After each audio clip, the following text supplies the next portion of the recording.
I live in the US, so I usually stream online, but I usually come to Nigeria frequently to visit my wife. 2022, we got married, and ever since then, we've been trying to get her to join me in the United States, and it has been difficult. As a matter of fact, we've been to the embassy she has been there for 4 times. And because I work as a professor, part of my corporate responsibility is to bring people to the university. So I've brought a number of people.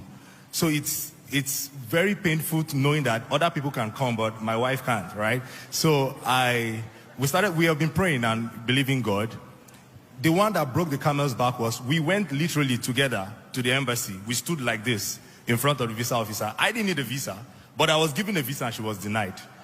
So that was very painful, but that was the last time.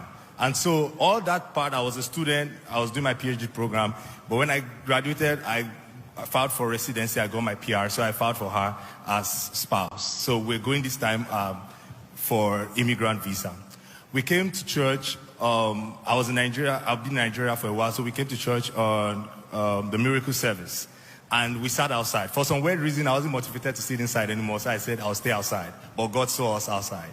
So Apostle prophesied and said, he said, there is a woman here. You have been married legally, and you have been denied visa over and over. And his words, he says, I have prayed for these cases before, but this is special. And so I knew it was my wife. I knew it was my wife. This time around, he prayed for us. He prayed for that particular woman, my wife, and we received it.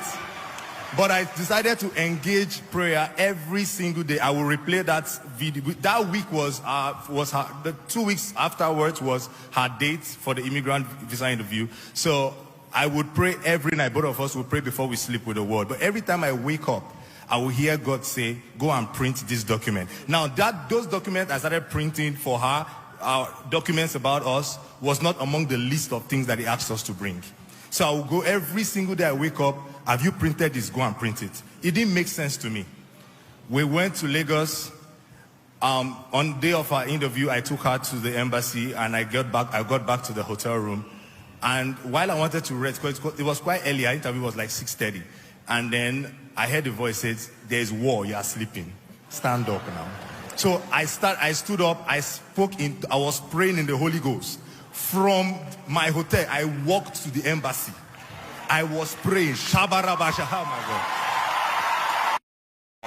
I'm sure people who saw me on the road in Lagos will say, oh, this fine boy, what happened?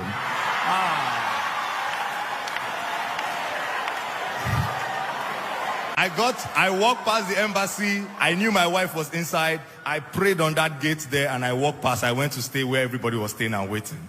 I waited a few hours. Everybody was coming out. Nobody was looking happy. I said, my wife's case is different. By the time she was coming, I couldn't wait. I just gave her a sign. And she said, oh, man, we are here to thank God because by this time next week, we'll be streaming online.